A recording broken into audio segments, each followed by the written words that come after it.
So his law किस प्रकार enthalpies पर डिपेंड करता है, हम इसे पढ़ रहे होंगे। और एंथैल्पीज के बारे में हम जान रहे होंगे कि ये कांस्टेंट किस प्रकार होती है, और एंथैल्पीज चेंज के बारे में हम पढ़ रहे होंगे।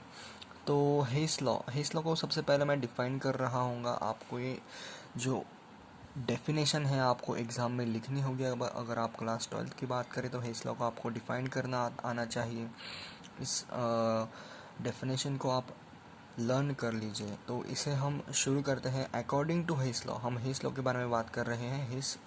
हिज अंकल ने क्या कहा था कि according to his law the enthalpy change for any chemical reaction it's constant.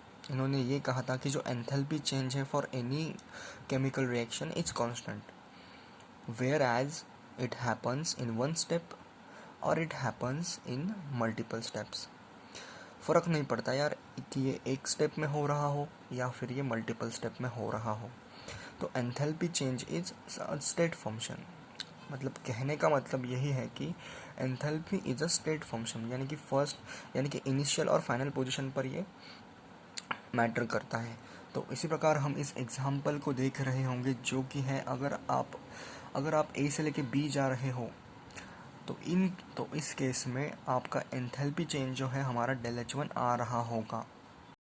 सो आप इस सेकंड एग्जांपल को देखो कि अगर हमें ए से लेके बी जाना है, तो अगर हम ए से लेके सी जाए और सी से लेके डी जाए और डी से लेके बी जाए, यानी कि हमें आना तो हमें बी ही है। तो इससे कोई फ़र्क नहीं पड़ता कि आप ए से लेके सी जाओ, सी से लेके डी जाओ या फिर डी से लेके बी आओ। इन केस में जो हमारा एंथैल्पी चेंज जो होगा, यानी कि यहाँ पर है ΔH2, यहाँ पर है ΔH3 और डी से लेके बी तक है जो चेंज है हमारा एंथैल्पी में, वो है ΔH4। तो ये सब बराबर हो गए, इनका समेशन जो है वो बराबर होगा ΔH1 के बराबर। तो यही हमारा हिज लॉ कहता है कि फ़र्क नहीं पड़ता आपकी रिएक्शन मल्टीपल स्टेप में हो रही हो या फिर वन स्टेप में हो रही हो। तो इसी प्रकार अकॉर्डिंग टू हिज लॉ जो हमारा ΔH1 है, यानी कि आप सीधे जा रहे हो या फिर घूम फिर कर जा रहे हो, इन सब का एंथैल्पी कांस्टेंट आ रहा होगा। तो ΔH1 is equals to ΔH2 plus ΔH3 plus ΔH4। तो इस प्रकार हमारा हिज लॉ काम कर रहा है। और एक एग्जाम्पल हम समझते हैं कि एग्जाम्पल को देख रहे होंगे कुछ इस प्रकार। तो जो हमारी ये रिएक्शन है कि half of N2 plus O2 gives NO2, तो इस केस में हमारा जो एंथैल्पी चेंज है वो ΔH1 है।